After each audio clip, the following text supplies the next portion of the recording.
This is the Other 22 Hours podcast. Hello, and welcome to this week's episode of the Other 22 Hours podcast. I'm your host, Aaron Shafer-Haiss. And I'm your host, Michaela Anne. And since this podcast is still relatively new, thank you so much for checking us out if it's your first time. And thank you for coming back if you're a repeat listener. Yeah, all you repeat listeners, thank you so much. We know there are thousands or even millions of podcasts to choose from, so the fact that you're coming back means a lot to us. If you have a second and you haven't done so already, if you could please just click and rate us on your listening platform of choice, or on YouTube if you're watching us on YouTube. There's not like a really big discovery algorithm for podcasts like you have on Spotify or iTunes for music. The one way we can get in front of new listeners is having a good rating. And the more listeners we have, the more guests we can get. And the more guests we get, the more ideas we can share. And we like to say this is a show that's for our community, from our community. So we're reaching out to you guys as our community to help us get in front of more people. We're not your typical promotional show. We like to talk to artists about their off-cycle times, not promoting records, not promoting tours. We want to know the stuff behind the scenes, the tools, the routines they've found helpful in staying inspired, creative, and sane while building a career around their art. And with so much that's outside of our control in the music business, we wanted to focus on what is within our control. And so we decided to invite our friends on to have a conversation about the other times that are normally outside of the public eye, and ask them the question, what do you do to create sustainability in your life so that you can sustain your creativity? And today's guest is Adia Victoria, a blues singer based in Nashville, Tennessee. And Adia has put out some incredible records, worked with the National's Aaron Dessner, Burnett. She's been signed to Atlantic Records. She's played all the festivals. She grew up in South Carolina, and the South plays a very prominent role as her main muse in her music. We talked a lot about nature and about her new house in the woods outside of Nashville. We talked a lot about how she likes to travel to Paris and writes a lot there, and likes to write while she's walking, and the rhythm of the body while it's moving, and how that kind of taps into your subconscious, which is something I thought was really cool. We talked a lot about losing yourself to your stage self. You'll hear my dumb analogy of relating that to like The Mask, the Jim Carrey movie where the mask takes over and you can't separate yourself. Touched on that a lot, and pulling the parachute and stepping back from that as an artist. Yeah, it was a really honest and vulnerable conversation. Talked about redefining idea of success over and over for yourself, and how to stop your mind from spinning on I have to catch up, I have to achieve. So without further ado, here is our conversation with Adia Victoria. Thank you for talking to us. We really appreciate it. Are you home in Nashville right now? Yeah, I'm home at our cabin in Ashland City. Oh, nice. Oh, rad. Yeah, I didn't so know it's you me, lived my up plants, there. and Kurt Cobain. Nice. Amazing. Awesome. It's so beautiful up there. Yeah, we closed on this place actually Valentine's Day of last year, and we've got 9 acres, and it's just a blessing. Whoa. Every day I wake up, it's just a blessing. Oh, that sounds amazing. So I know I explained over text what this podcast is, and really talking about life as an artist and creative, and specifically musician, behind the scenes and outside of promotion times. And I wanted to just jump right in with this tweet that you tweeted recently that I'd already reached out to you, and then I saw this. You tweeted, "I knew mid-pandemic that I no longer wanted or was able to tour the way I did before COVID. The grind of the music business was destroying my soul. When I released a Southern Gothic, my hope was that it could sustain me longer than an album cycle." And you thanked the people that book you and that you work with, and said, "Most importantly to y'all for truly sitting with this record and coming out to support the band when we roll through town. Thank you for giving me the ability to create and share art in a way that aligns with what my soul needs. Capitalism turns art into content machines. I believe there is a more humane and sustainable way to share art with our fans. Thank you all for proving me right." So I saw that and I was like, yes, this is exactly what we're talking about. And what the reason we made this podcast is because we have no plan B. This is what we're doing for life. And a lot of this business is, to be honest, pretty fucked up and can mess up life. Yeah. We were having conversations behind the scenes with a lot of our friends, and we wanted to bring it into the light and try and share it more publicly. So can you talk a little bit about that statement and your experience and process coming to terms with that and making that decision? So by the time the pandemic hit, I'd pretty much been touring nonstop for 5 years. And I realized that my relationship with myself had taken a huge hit. My expectations, my values, they'd suddenly become completely outside oriented. It was no longer about creating art, was no longer about something that I did for my own self, for my own sake. It was always with an attached external goal. And you realize once that happens that those goals become like a carrot that you're always chasing. And I found that I was no longer satisfied with anything. Like I would accomplish something, I'd be like, okay, what's next? What's next? And it happened so subtly. I didn't realize how much of myself had been taken from me. And so by the time the pandemic hit, it was an opportunity for me to reclaim my own sense of orientation, my own sense of values, my own sense of self. And it felt good. I forgot what meaningful rest meant. I forgot what taking space and taking a breath meant. And it wasn't until I was literally forced into doing that, I was like, I miss this. I miss this woman that I was. I miss this relationship with myself. I miss this sense of groundedness and security. And I realized how much being on that wheel of promotion and constantly writing and constantly putting out content and output, I became an object to myself. I was an object for me to exploit for my own ends and the label's ends, fans' ends, and I was depleted. I didn't realize how depleted I had become. And so when I released Southern Gothic, I knew, I was like, I can't get back on that wheel. I can't get back into that machine, that grind. It sat in dissonance with my soul. It turned me to an asshole. I was like, I don't want to be this asshole who my entire life is just promoting my life. I want to live my life with more intention and purpose. I want to get back in touch with my relationships that I neglected because of work in the name of a career and accomplishing things. And I've just been very mindful with a Southern Gothic of, I cannot live for this record. This record needs to live for me. And anybody that's going to be a fan of mine or appreciate my art, they're going to have to get on my timetable and learn how to sit with things longer than an album cycle, longer than like a streaming service algorithm tells you, oh, here's something new. Yeah, a lot of that resonates with me and resonates with the same kind of shift that happened with us during the pandemic. What does that look like in practice for you now that kind of the world is returning? This is like a major reason why we started this podcast, is because a lot of people in our circle felt this way, but then when things opened up again, it was like snap right back to old habits and almost go even further off the cliff. So I'm wondering what that looks like. Yeah, make up for lost time, that kind of thing. Exactly. Jesus Christ. So I released the Southern Gothic in September of 2021 when things were still touch and go. And then beginning of 22, we were back on the road full time, promoting the record, playing shows. And in October, my husband, Mason, who's also in my band, we got married.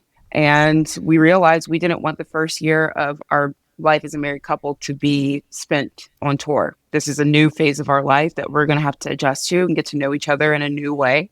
And I've really been putting that first, like being a wife and a partner and a spouse and someone that is a homeowner for the first time. And I've got cats here. These are my kids. These are all the only kids we're ever going to have. There's so much more to my life other than performing, other than being a businesswoman or an artist. And I realized that everything in my life goes into making art. I was sitting outside today pruning some of our garden, and I was like, this is part of writing a poem. This is part of writing a song. So I'm starting to see the act of creation in a wider way, in a more integrated way. When do I stop writing? Me writing is just sitting in the studio for hours with my guitar and a notepad. You know, it's taking a walk through the woods. It's watering my plants. It's time spent with my husband. I'm trying to find a way to be more wide-reaching in creating art, if that makes sense. Yeah. Do you feel on a daily basis, or not a daily basis, but every once in a while, like that itch or that push of like, Adia, you better get back out there, or you need to be achieving, and where's your ambition? And I'm asking this because I feel that. And I fight it. All the same things you were saying of like, I don't want to be driven by those things. There's so much more to life. So when that itch comes, how do you handle that? It would make sense that you feel that too. I definitely have those intrusive thoughts of you're wasting time, like you're not producing anything. It's like I have to justify my presence. And yeah, it makes sense that we feel that way because we've grown up in a capitalistic system that tells you that you're only as good as your last accomplishment. And we grew up in a system that's actually antithetical to the sense of contentment. the sense of knowing when enough is, the sense of listening to your body when it says, I need to rest, I need to go inward, I need to recuperate, regroup. And for me, when I feel those things, the first thing that I'll do is I just run out the house and into the woods, honestly. Like I just run. Yeah. I just like, okay, I gotta get out of the house. Or I'll find the nearest cat and I'll pick up my cat and just walk around with it. I try and reorient myself back into my body, because that voice that's talking to us, that internal manager, is so disembodied. It's so foreign to who I am in my body. I will immediately realize I've left my body. Going out to the woods for me has been medicinal. It's really hard to be depressed or anxious when you're standing in the middle of the forest, because you are so present. You are so in that moment, and all of those thoughts are forward-thinking thoughts, those anxious thoughts of, I need to be doing this, I need to be doing that. Why right now do I need to be doing that? The bills are paid, where no one's going hungry. If anything, that's just my ego saying, I need some attention, I need some validation. Yes. Go hug a tree, kid. Yeah. Yeah. Yeah. And I think what you were saying about valuing, like, you just got married and prioritizing your home life and you're building a home and your relationship with your animals. It seems almost, I feel like, a little embarrassed or shameful to admit like some of the aha moments I've had in the last year. But like, we had our daughter in the midst of the pandemic, or when things first started coming back. So then I felt as a woman like, now I'm delayed even more. And this narrative of being a mother prohibits you or limits you is so deeply ingrained in me that I've fought a lot of little creeping feelings at times of like, oh, well, I'm not keeping up with my friends who are my peers.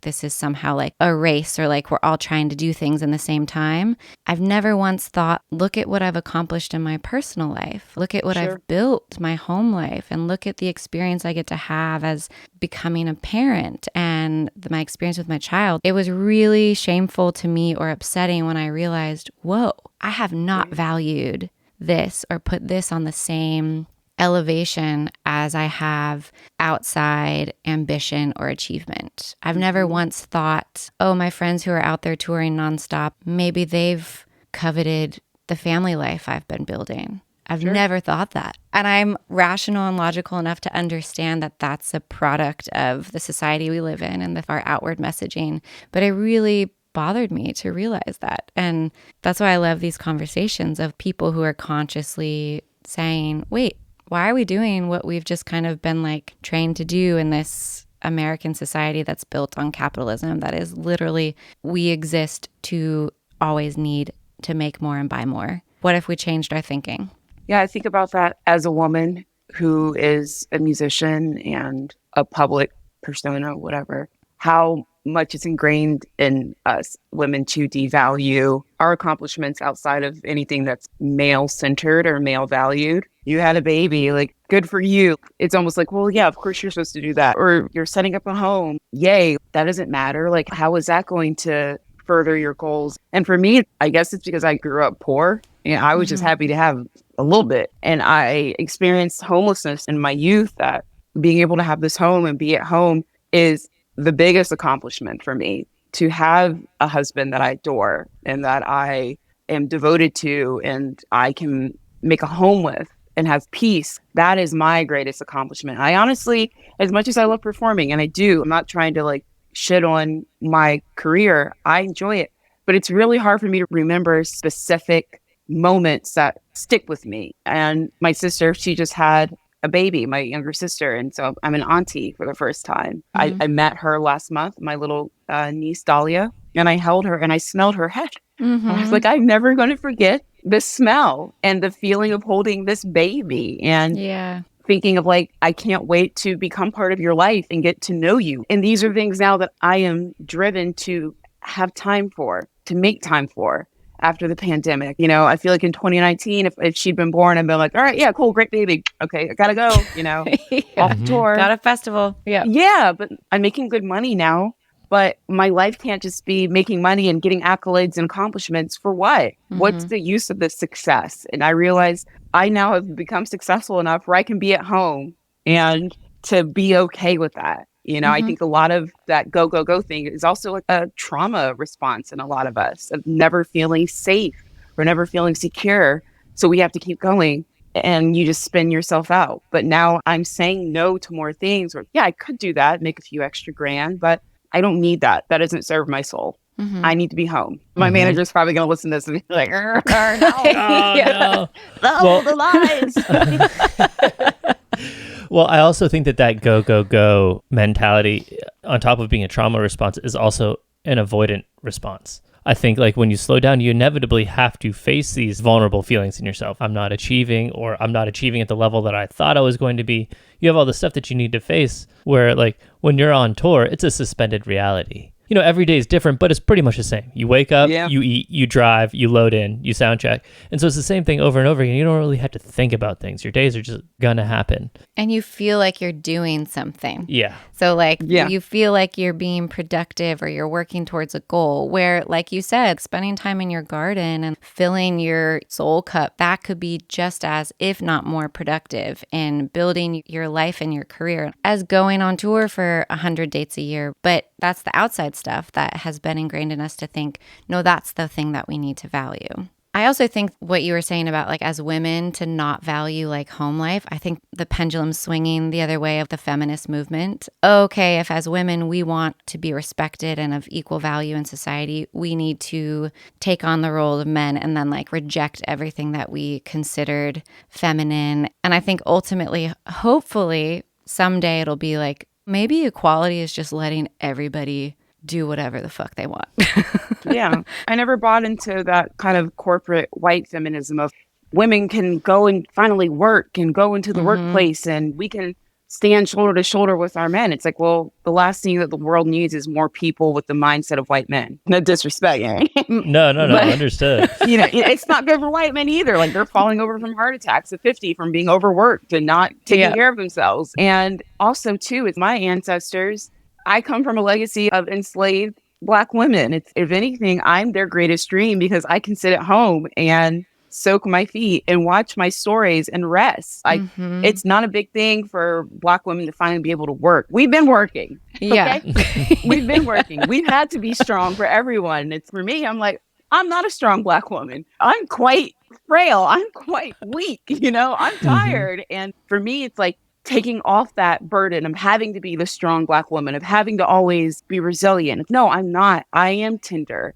I do want to be domestic. I do want to be in my home. I do want to make my husband a meal because I love him. I do want to be in my garden. I think it's more importantly, not so much everyone being able to do whatever they want. I think in society, it would be great if we could cover these base needs where people didn't have to work X amount of jobs just to barely afford rent. Let's take care of people's medical bills and schooling. And then you're going to allow people to work with so much less of a gun at their head. This myth that gets ingrained in us when we're young, like, you got to be a hustler, an entrepreneur. It's like nobody wants that for their life. I would be content working at a grocery store if I knew that my healthcare was covered, if I knew schooling was covered, if I didn't have to worry about these basic things. I want ease. I want peace in life. I'm at the point now, I'm turning 37 next month. I really don't care about external validation. You know what I mean? I've struggled and I don't romanticize that. I don't romanticize being in the world of men. There's nothing validating about that. It's quite sad. This is Olive. Hey, Hi, Olive. Yeah, you're going to hear her on the podcast. No, I hear all of that. It's crazy to me that that kind of thinking is in our country and today's society is considered radical. And that's what our belief system is as well. And again, why I love conversations like this and trying to just contribute that. I'm reading this book that I can't stop talking about called Essential Labor, Mothering for Social Change by Angela Garbus. And it's just her talking about what if we lived a different way? What if we, valued caretaking? It's not just about mothering, it's about valuing caring for each other. And her belief system and what she's sharing in her book is literally just her talking about what if we did things this way or this way? And the more I read it, the more I'm just like, yes. Yes. Yeah. I mean, that's a good investment. But talking about home so much is interesting to me because when we were preparing for this conversation, I was noticing that place plays a large role in your work, in your music, and what you write about. I was also reading that you've spent time creating and writing in Paris, and it feels like your surroundings has a very big impact on you and your creativity. Can you expand on that a little bit? Why you think that is, or how that maybe has evolved over your aging? As a Southerner, I think the place plays a very distinct role that's different from any other American. I think in the Southerner, the relationship that we have with the land, the history of the land, the way that the land is fused with the people that grow, I like to say that grow on it, not just like grow up there. We grow on this land. It has spiritual dimensions to it that go beyond just saying like, well, I'm from Minneapolis. There's a weight to being from the South. And I recognized that as a young girl. I grew up in South Carolina, upstate, foothills of the Blue Ridge Mountains, in a very religious community, very religious household. But I noticed I didn't feel anything closer to what they were talking about God than I did when I was out in nature. I was communing with nature. It was shaping me, informing me.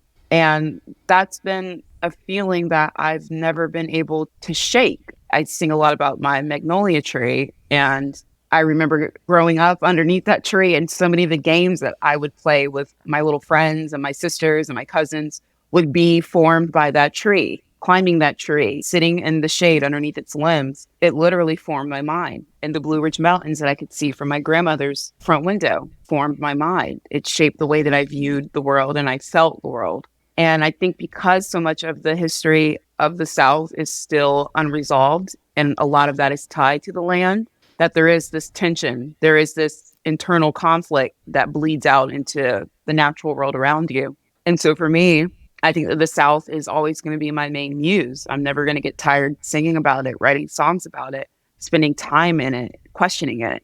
And I think that's one of the reasons why I have been dead set on being home, is now that I have a home for the first time in my life, I feel like I need to be here in relation with it. When we moved in last summer, I planted a magnolia tree. I've got a little baby magnolia. It's got its first little blossom last month. I was like, yeah. And that's a tree that's going to take 30 years to come to full maturity. I've never been in one place for 30 years. So as that tree grows and I grow old, we're going to grow together. I've already written my death plans. When I die, my body's going to be broken down and put at the root of that tree.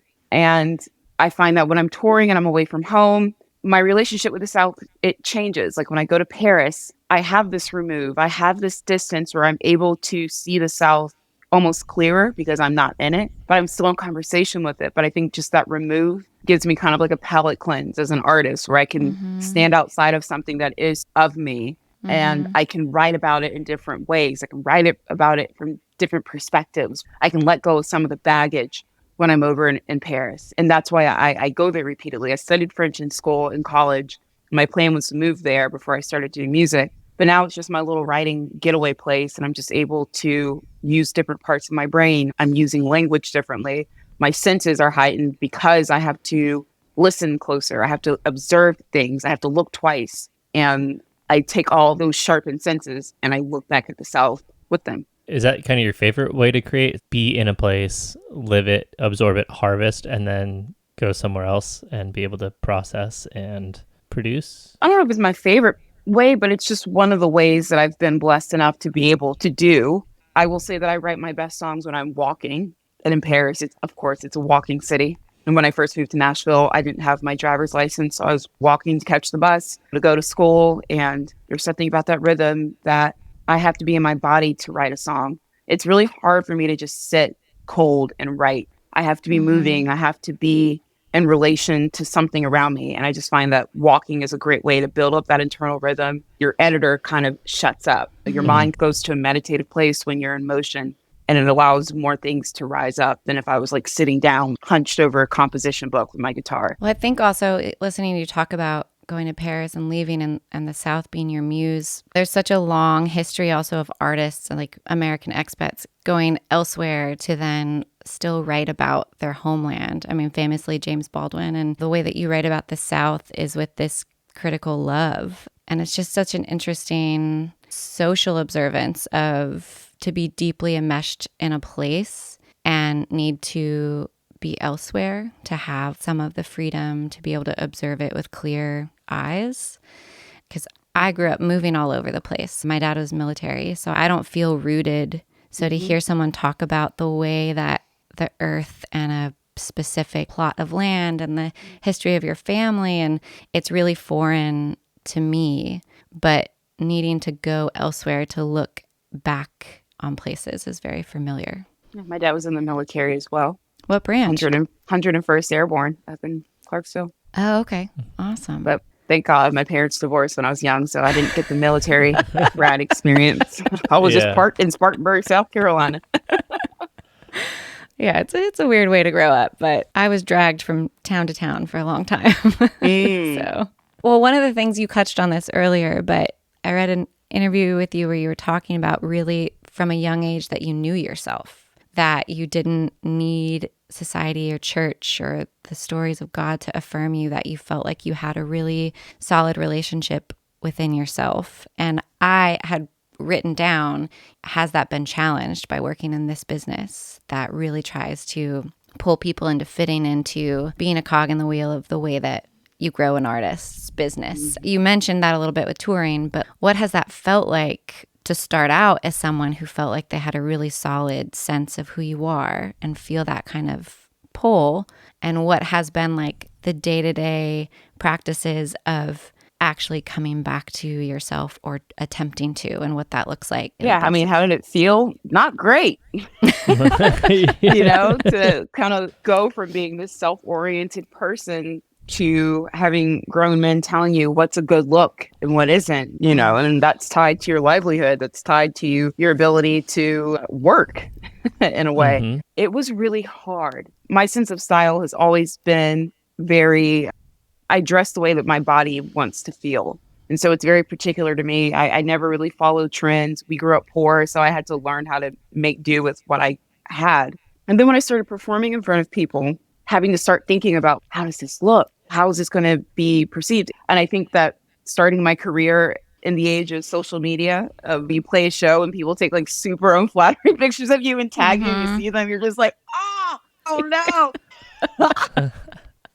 Yeah, and it's just forever. Like crazy making. Yeah. Mm-hmm. I have not had Instagram on my phone in like 6 months because I can't. That's the thing though. It's like, I don't care what anybody says. I don't care how grounded or like how sure of yourself you are. In this day and age, to be a performer or a public facing person, you objectify yourself. You start branding yourself. And I love the clothes I wear on stage. Like I pick them out or I have them made for me.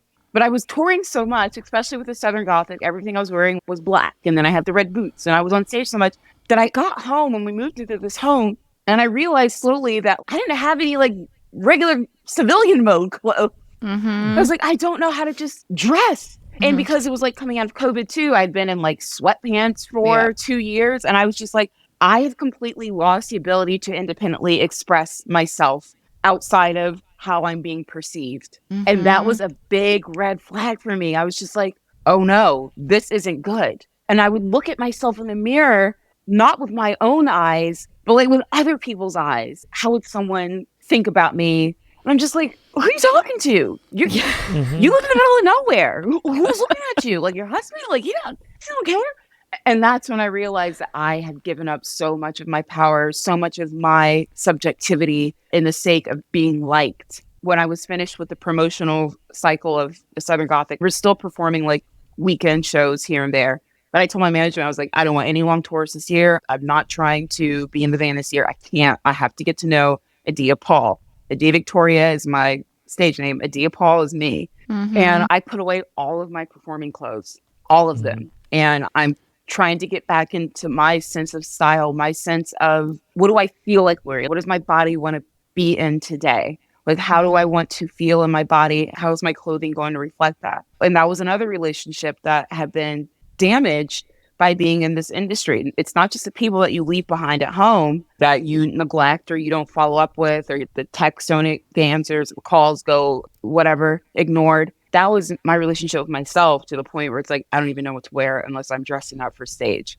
And so it's been a slow climb back, getting back into my body, trying to talk to myself more, getting back into journaling, because I'd stopped journaling. It's like, I have nothing to say to you anymore. And like I said at the beginning of this conversation, it was so slow that losing your sense of self, one day you look up and you can't even dress yourself.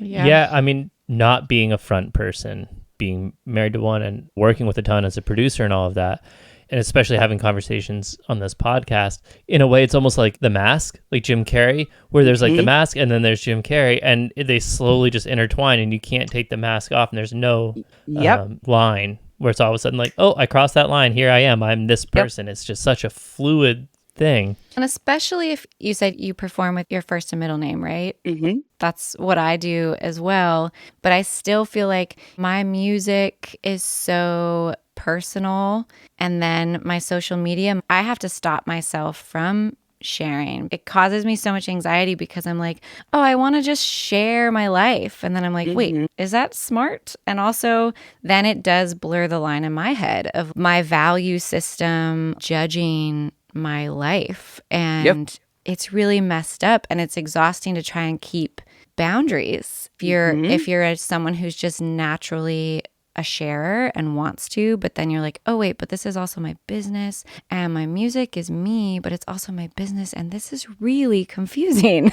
And because there's so much judgment on it too, of like, is myself quantified by my Instagram followers or my streaming numbers? No, it's not. But if I am my music, how is it not? Trying to draw all of those lines and really trying to be back in touch with who you are when nobody's looking. And those blurred lines. Whew.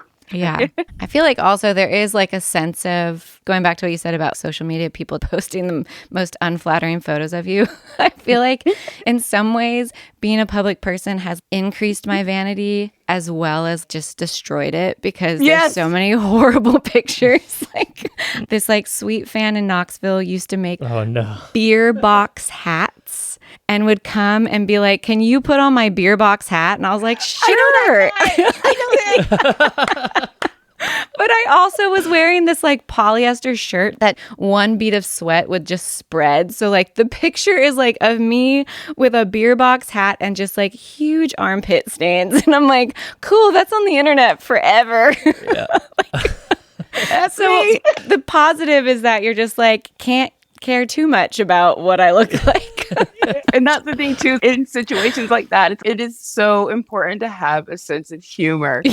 Like I've had to realize that I really can't take any of this too seriously. Like it's not to say like everything's like a big joke, but it's just, it's all kind of absurd. Yeah. It is. Not, this is funny, isn't it? Yes, it may. I feel like it ping pongs where you're just, no, this is my life's work. This is my livelihood. There's so much weight on this. And then you're just like, wait, we're just making music. We're not saving lives. We're like, I don't want to diminish the value and the importance of art. It's, I mean, what we have devoted our lives to. But again, that feeling of just, this is not a big deal. It's not a big deal. Exactly. Yeah, that's those blurred lines. Like, where does the office end and where does home begin when you're pouring everything of your life into the music?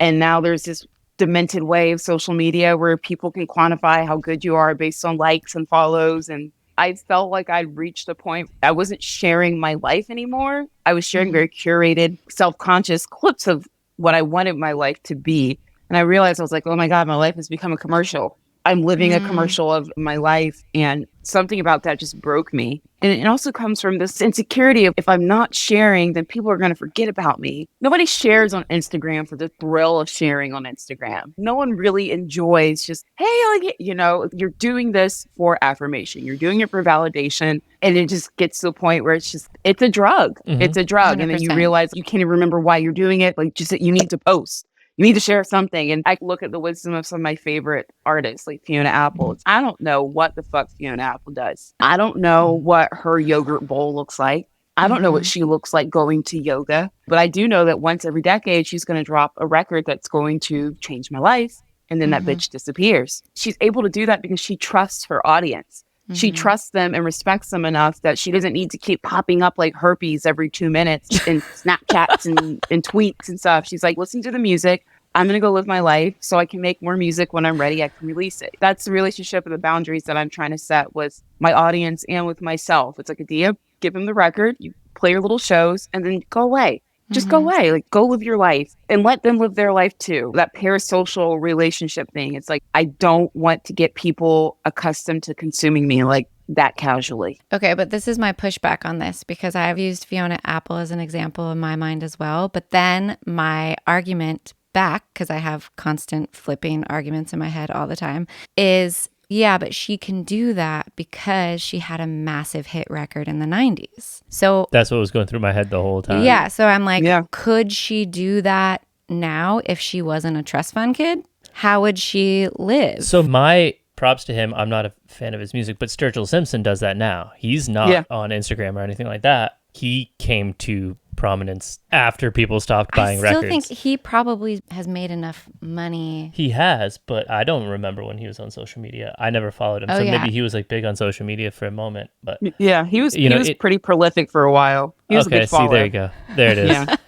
The way that I do it is I have a day job, and it's good for me to have something outside of music that I do. I love that I'm able to lean into, and and it helps me pay the bills, and it helps me when I'm not touring or promoting myself in that way. Then I still have another job to do. I can't recommend that for everybody or other artists, but that's kind of like the deal that I had to make. I'm just like, I have to do this to keep my sanity. That's amazing. I feel like that's such a taboo thing to talk about.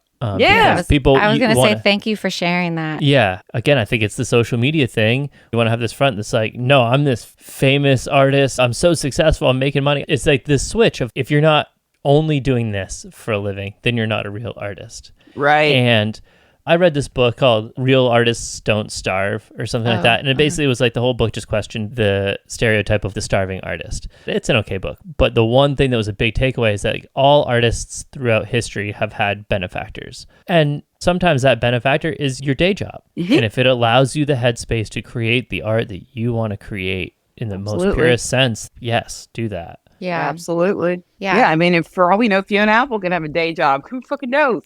That's right. true. She might be slinging frappuccinos. I don't know. You don't know.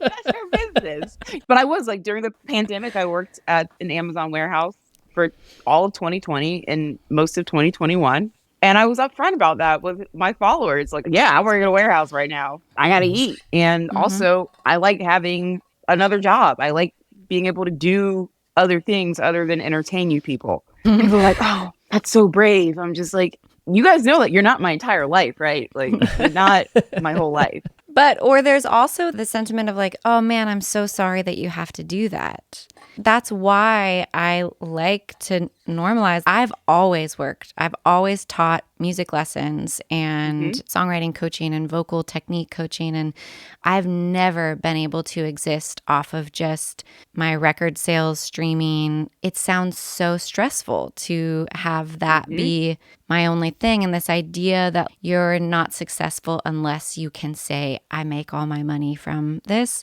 is challenging for me. I know some people mean that with really good intentions, but people always say that like, if you want to keep your friends, don't talk about money, politics, and religion. And I feel like my whole life is, why can't we talk about all of the things that nobody wants to talk about? Because these are the most important things. And financially, like, I want to know everybody's spreadsheets and I want to know how everybody does it, because I learn like the more you dig and the more people are honest, the finances of this business are hard on many, many levels. And it sets people up to feel like they're a failure based on their money situation and income. And meanwhile, somebody who even is selling out 500,000 person rooms sometimes is not coming home with a profit. And that's the thing too, feeling like you're not a success if X, Y, and Z. A success to who? Who's defining success? Whose measuring stick are we using to measure ourselves? For me, like, success is, can I look in the mirror and recognize myself? Do I like who I am at the end of the day? Am I someone that I would want to be friends with? Am I able to love and still seek joy for joy's sake? That's success to me. Because I've seen too many wealthy people in this business, our peers and people that we've looked up to, the most miserable motherfuckers you'd ever come across. And outwardly, they look like they have it all. But if you don't have anything internally that's guiding you, and it's all just about hitting the marks, hitting all of these supposeds, I'm supposed to do this, I did, I'm supposed to do that, that becomes a prison, like, very quickly. Yeah.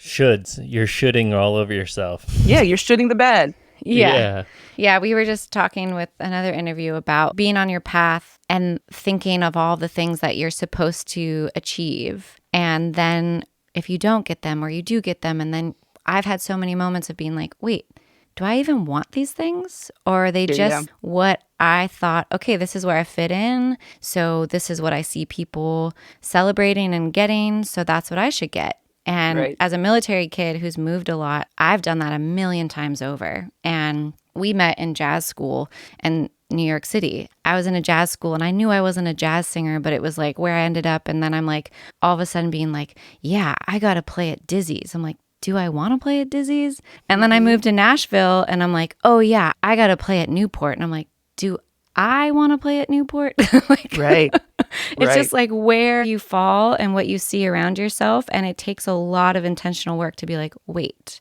what are my marks? Playing the Grand Ole Opry, does that actually align with everything in my soul that tells me, yes, this is what I want, something I want to do?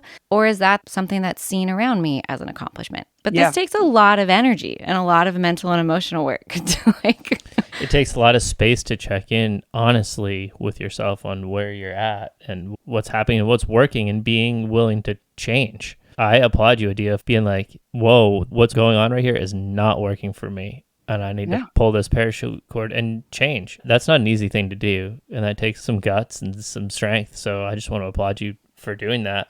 Thank you, guys. Appreciate that. Yeah, it's not easy, but it's necessary. Mm-hmm. Yeah, and I think in the big picture, something to remember is if your goal in life is to feel in touch with yourself and create art, because creating is what feels natural and necessary for you, and you want to create art that's meaningful. Doing all of those things, if that means you make 3 records over your whole lifetime, they're going to be 3 better records than if you made 20 because you feel the pressure to stay relevant and make a record every year and appease the algorithms and the labels and the managers and all of that stuff. But that, again, is a hard thing because you want to keep being able to do this. And we're taught that the way to sustain is to keep growing numbers and attraction and staying appealing. But like you said, some of my favorite artists, I don't follow any of them on social media. I don't know what they're doing. I just know I love a record. There it is. Yeah. This is a really cool podcast, you guys. Really cool. Yeah. We appreciate you carving out time in your day to sit with us. Yeah. I have one last question. Get there. I think you and I have only met a couple of times. It usually is at a festival and me coming up to you and being like, hi, I'm Michaela and I'm a fan and I've followed you on Twitter a while and you're very outspoken about injustice and social justice and racism. My background, I got a degree in sociology and American history, specifically on social movements and the intersection of music with social movements. And for people that I see whose art is commentary on really important issues in the world that are also deeply personal and the consequences of all of the things that come with that, especially in the age of social media, of the backlash, the response, and emotional care that I would think that it takes, I'm curious about that aspect. And if that's something that you think about, that you have to think about because it's part of your life, if it's not a question because you're like, this is who I am, there's no other way for me to be. What you see me give publicly is what I've okayed for myself to give. It's at a level that does not deplete me psychologically, spiritually, emotionally, and it's not really hard to do what I do. Like, my mom is a community organizer. What she does is hard. She's at the courthouse Monday through Friday helping people not get evicted. She's doing the hard work. And I constantly have to like bring her back in. I try and pamper her and take care of her. And da-da-da. So I'm not going to pat myself in the back too much at all, really. I treat the public like I'm having a conversation with people, like I'm at a party. And I'm not going to sit at a party and be like, no, don't talk about sex, politics, or religion. It's like, what does that leave to talk about? And usually the things that have been deemed most taboo are the things that are the most common amongst us. And if I'm not going to just speak commonly and plainly, then what am I even talking about? The blues is social commentary. The blues is a school of thought, a radical school of thought of Black Southerners. And I have it easy as far as a lot of my favorite blues performers did, a lot of the blues women that created records that sustained me. And if they could tell the truth, one chain away from slavery, one generation removed from slavery, I can get on Twitter and crack jokes about white nonsense. Mm-hmm. Yeah. You know, it's no sweat off my back, but I have no true hope for this country. It's like I'm not putting all my eggs in the basket of like, look, I have to find peace and joy. Joy is my justice. And America's going to do as America does and as America always has. And I'm not hanging my hat on America enlightening and looking at itself one day. Like, America's bullshit, but you still have to find joy amongst the bullshit. And that's it. Yeah. That's a beautiful quote. Gotta find joy amongst the bullshit. I'm not trying to be a leader. I'm not trying to be anybody's hero. I'm just a clown with a microphone. Yeah. Well, I think that's a great place to close. Man, thank you so much for this conversation, for your honesty and generosity. Yeah. Absolutely. Yeah. We'll have to have you guys up to the cabin one of these days. Oh my God. We'd love that. Yeah. If you don't mind us bringing a wild little 2-year-old. No, we can set her loose in the forest. Yes. She would love it. Yeah, absolutely. Well, this was a really great conversation. Thank you. Thanks for having me, y'all. Thank you for listening to this week's episode of the Other 22 Hours podcast. You can find more info on this episode, including links to things that we talked about, by going to theother22hours.com and clicking on episodes. Reviews go a long way in getting our show in front of more listeners. So if you enjoyed today's episode, please take a moment to go leave a quick review wherever you listen to podcasts. And we'll see you back here next week for another episode.